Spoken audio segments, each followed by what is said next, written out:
Aviation Minister Joseph Kofi Adda says the suspension of commercial flight operation at the Wa Airport is as a result of telecommunication mast, which is also located on the routes of flights. Mr. Adda revealed that if the mast is removed, it will also enable pilots to use the full 2,000 meters runway of the Wa Airport and also stop the interference of communication between pilots and aviation officials on ground. Upper West Regional Correspondent Rafiq Salam reports that residents in the region are not happy with the suspension of operation of commercial flights from the Wa Airport. For the umpteenth time, they are back for the inspection of the Wa Airport, which residents have even lost count of the number of times they are here, yet it's still the same old story. The 4 items that I've identified: the location of the Telecom mast, which are in the right path of the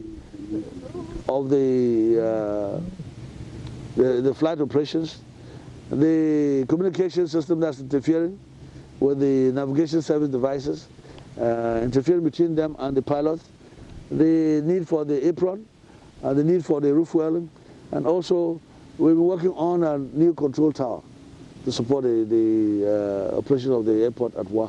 So these are things that all fit into the agenda of the president to make sure all the infrastructure that we're bringing to the country is used efficiently. 10 months ago, residents of the Upper West region were in cloud 9 following the reopening of the Wa Airport for commercial flight operations.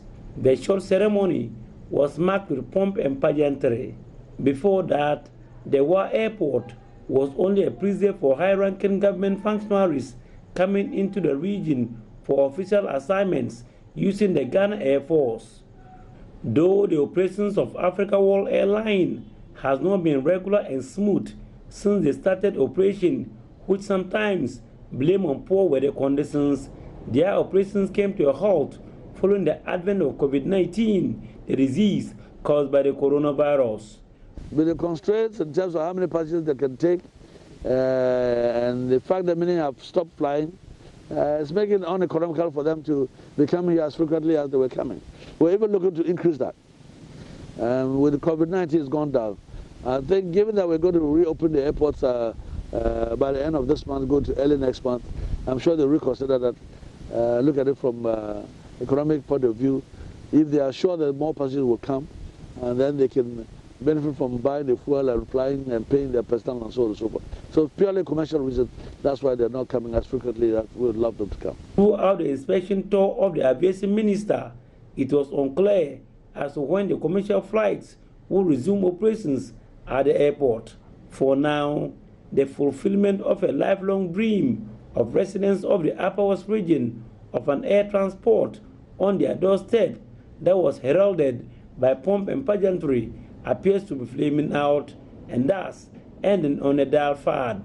Reporting for JoyNews, Rafiq Salam, Wa.